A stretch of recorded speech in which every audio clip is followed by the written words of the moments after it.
modified from Paolo Giovanni Trovo, H. Photostock, Newscom. The government indicted a proverbial ham sandwich, somebody that didn't exist. Concord Management and Consulting, one of 3 Russian firms indicted for ties to an alleged troll farm, pleaded not guilty yesterday in federal court to 1 count of conspiracy to defraud the United States.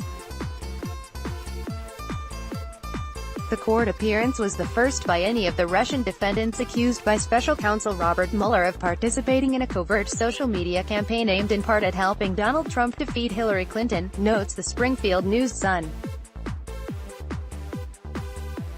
One of the more interesting moments came when U.S. Magistrate Judge G. Harvey asked Concord's lawyer, Eric Dubelier, whether he was also there on behalf of Concord Catering, another company name, along with the Internet Research Agency and 13 individual defendants, in the indictment. Dubelier said he was only there on behalf of Concord Management and Consulting, not Concord Catering, a company that he claimed didn't exist in 2016. The government indicted a proverbial ham sandwich, somebody that didn't exist, at the time period alleged by the government, Dubelier told the court. He also expressed dismay at a federal prosecutor's revelation that she had seen the formal request filed with the Treasury Department by his employer, the Pennsylvania-based law firm Reed Smith, for authorization to provide legal services to Concord Management and Concord Catering.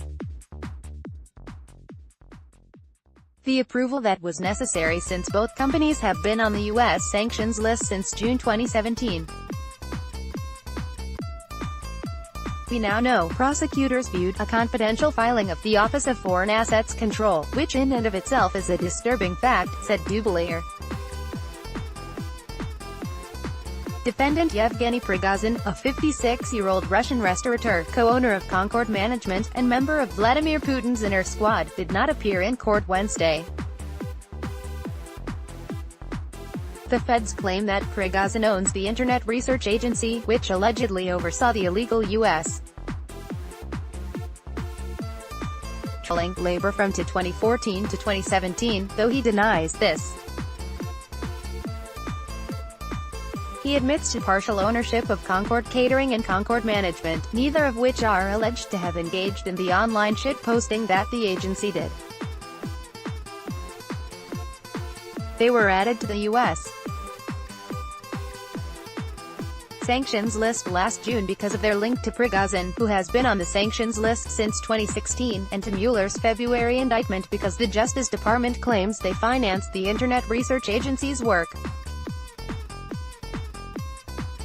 As to the claim that Concord didn't exist during the last U.S. presidential election, there are myriad old references to Concord Catering in Russian media, and press releases about Concord events and openings in Russia say that it was founded in 1996. It also still seems to be operational today. It's unclear if or when Concord Catering began doing any business in the United States. Searches of Nexus Business Info, the SEC database, and the National Business Register turn up no results for any company called Concord Catering except a small and unrelated business in Arizona. Free Minds Westworld meets White House. The White House is hosting a summit on artificial intelligence today.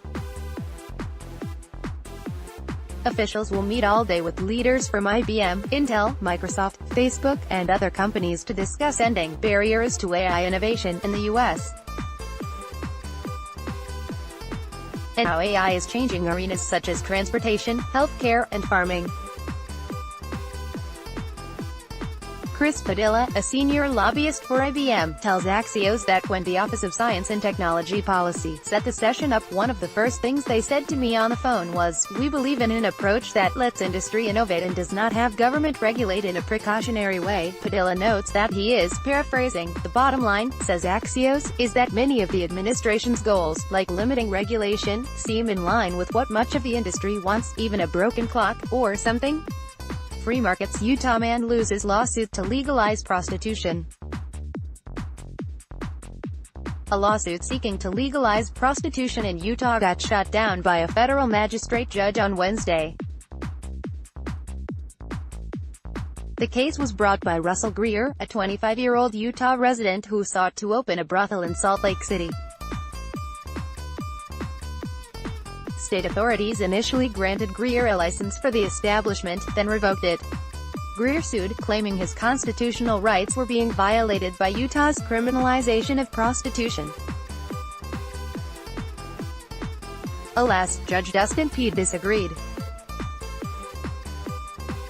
As Corp. Greer's action stems from an impassioned belief that Nevada's system of regulating prostitution and brothels is superior to Utah's laws criminalizing prostitution, Pede wrote in his decision. While engaging, Greer's policy-based claims do not control, and it is not the role of this court to weigh the wisdom of the legislation. Utah's prostitution and brothel laws are rationally related to legitimate governmental interests, and any claim that the laws are antiquated and out of line with popular convictions is a policy-based argument that is appropriate for consideration by the legislature, not the courts. Judge noted that Greer was born with Mobius syndrome, a neurological condition that causes facial paralysis and prohibits him from closing his lips or moving his eyes sideways. This causes significant physical and social challenges for him, which led Greer to seek sexual and romantic companionship with sex workers in both Nevada and Utah.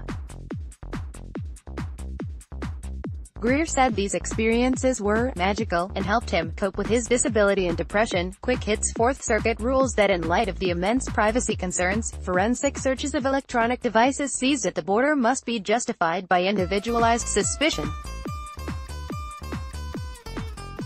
US v. Cole says, https://t.co/hk7pj3f. Nate Fried Wessler, at Nata Wessler, May 9, 2018. Mostly what worried and worries me is that the group identified as the intellectual dark web appears to be so identified because they have a lot of opinions, writes academic and author Alice Dreger. I'm really tired of the valorization of opinions, and I think it is exactly what has gotten us into the mess we are in.